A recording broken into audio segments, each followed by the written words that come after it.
Oke, standby, kamera ready, sound ready, 3, 2, 1, action. Hi everyone, so di sini aku bakal jelasin tahapan reaksi terang dalam fotosintesis. Tapi sebelum itu penting untuk kalian tahu bahwa pengertian dari fotosintesis itu sendiri adalah suatu proses pembentukan makanan yang dilakukan oleh tumbuhan itu sendiri dengan bantuan energi cahaya matahari, terutama pada tumbuhan yang mengandung zat klorofil.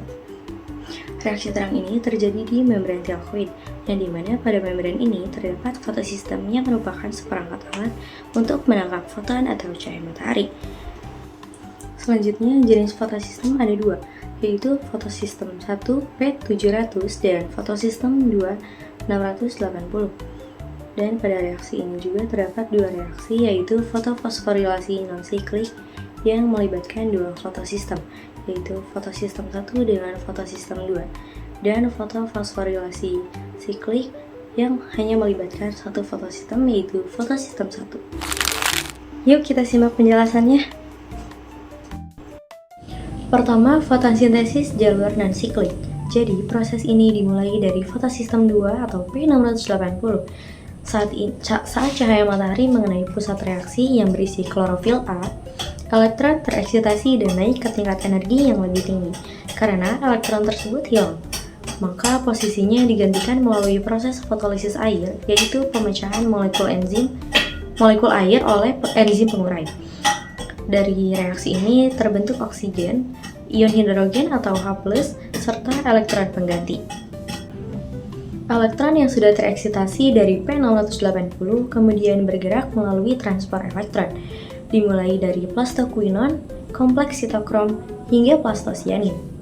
Saat melewati kompleks sitokrom, terjadi pemompaan ion H+ ke dalam lumen tilakoid, sehingga terbentuk gradien proton yang nantinya akan dimanfaatkan oleh ATP sintase untuk menghasilkan ATP melalui proses fotofosforilasi. Selanjutnya, elektron sampai pada fotosistem 1 atau P700, yang dimana ketika cahaya kembali diserap oleh P700, elektron tereksitasi lagi ke tingkat energi yang lebih tinggi. Elektron tersebut kemudian dialirkan ke ferredoksin atau Fd dan dilanjutkan ke enzim NADP+ reduktase. Akhirnya, elektron digunakan untuk mereduksi NADP+ bersama ion H+ menjadi NADPH. Senyawa NADPH ini bersama ATP yang telah dihasilkan sebelumnya akan dipakai dalam reaksi gelap atau yang biasa kita sebut adalah siklus Kelvin untuk menyintesis glukosa. Baik, selanjutnya fotosintesis pada jalur siklik.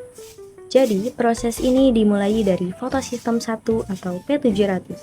Ketika cahaya mengenai fotosistem ini, elektron tereksitasi dan meloncat ke akseptor primer.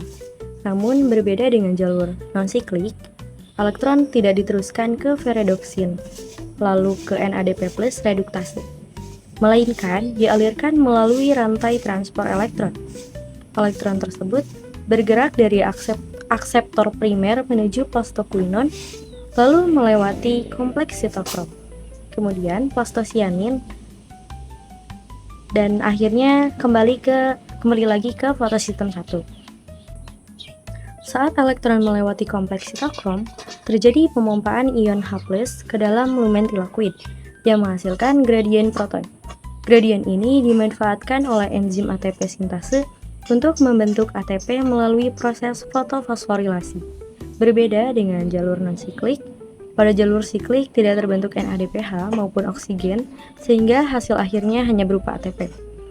ATP ini sangat penting karena berfungsi melengkapi kebutuhan energi pada siklus Kelvin, terutama ketika jumlah NADPH sudah mencukupi tetapi ATP masih kurang.